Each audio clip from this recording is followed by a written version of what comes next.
Welcome বন্ধুরা, প্রাথমিক শিক্ষক নিয়োগ নিয়ে এই মুহূর্তে একটি খুব গুরুত্বপূর্ণ এবং চাঞ্চল্যকর তথ্য উঠে আসছে। যেটা জানা যাচ্ছে যে ৪২,০০০-এর যে প্যানেল, সেই প্যানেল থেকে আমরা জানি যে ৯৪ জনের চাকরি বাতিল গেছে ইতিমধ্যেই। কিন্তু গতকাল কিন্তু একটি রিপোর্ট পেশ করেছে সিবিআই বা ইডি।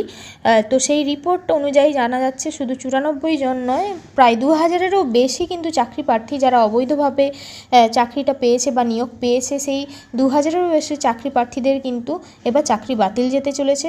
অবশ্যই ভিডিও স্কিপ না করে প্রথম থেকে শেষ পর্যন্ত দেখুন, দিলে পুরো বিষয়টি কিন্তু আপনারা জানতে পারবেন। ইতিমধ্যেই আমরা জানি যে ৫৮,০০০-এর যে প্যানেল, সেই প্যানেল প্রকাশ নিয়ে কিন্তু পর্ষদ আপাতত অস্বস্তিতে রয়েছে। তারা কিন্তু কিছুতেই এই প্যানেল প্রকাশ করতে চাইছে না এবং এদিকে বিচারপতি অমৃতা সিনহাও কিন্তু জানিয়ে দিয়েছে এটা কারোর সম্পত্তি নয়। সুতরাং প্যানেল কিন্তু পর্ষদকে প্রকাশ করতেই হবে সময়ের মধ্যে, এবং সময়ের মধ্যে প্রকাশ যদি না করে তাহলে কিন্তু পর্ষদের বিরুদ্ধে একটি কঠোর ব্যবস্থা নেওয়া হবে। এখন দেখার বিষয় যে প্যানেল পর্ষদ প্রকাশ করে নাকি আরও ডিলে করে, সেটা তো একটা দেখার বিষয়। কিন্তু গতকাল ইডি আদালতে একটি মুখবন্ধখামী রিপোর্ট পেশ করে। সেই রিপোর্টে যে তথ্যটা উঠে আসছে সেটাই কিন্তু সবথেকে চাঞ্চল্যকর একটি গুরুত্বপূর্ণ তথ্য। যারা যোগ্য টেট পাস চাকরি প্রার্থী যারা রয়েছে তাদের কাছে এটা।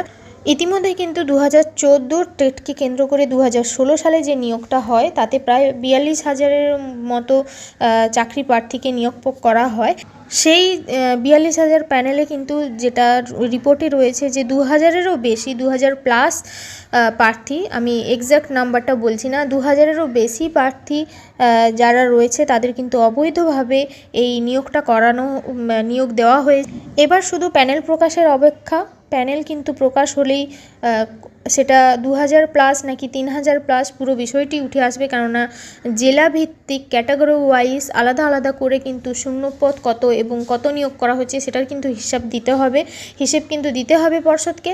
এবার সেই হিসেব অনুযায়ী দিলে পুরো বিষয়টি পরিষ্কার হবে যে কত অবৈধ নিয়োগ করা হয়েছে, এবং যাদের অবৈধভাবে নিয়োগ করা হয়েছে তাদের চাকরি কিন্তু অবশ্যই তাদের চাকরি বাদ যেতে চলেছে। ইতিমধ্যে আমরা জানি যে ৯৪ জনের চাকরি বাদ গেছে, এবং ৯৪ জনের ক্ষেত্রে যেটা হয়েছিল যে যত শূন্যপদ তার থেকে বেশি এক্সট্রা ৯৪ জনকে নিয়োগ করা হয়েছিল বলেই তাদের ৯৪ জন বাদ গেছে, এবং সেই ৯৪টি সিটে আর নতুন করে কিন্তু নিয়োগ হবে না, কেননা সেটা শূন্যপদের বাইরে ছিল বলেই। এবার এই ক্ষেত্রে প্যানেল প্রকাশের পর যতজন বাদ যাবে সেই শূন্যপদে নতুন করে নিয়োগ হবে কিনা সেটা কিন্তু প্যানেল প্রকাশের পর আমাদের বিচারপতি যেরকম নির্দেশ দেবেন, যেভাবে তথ্য উঠে আসবে তার উপরে নির্ভর করছে পুরো জিনিসটাই। তো এটাই ছিল আজকের একটি খুব গুরুত্বপূর্ণ একটি আপডেট।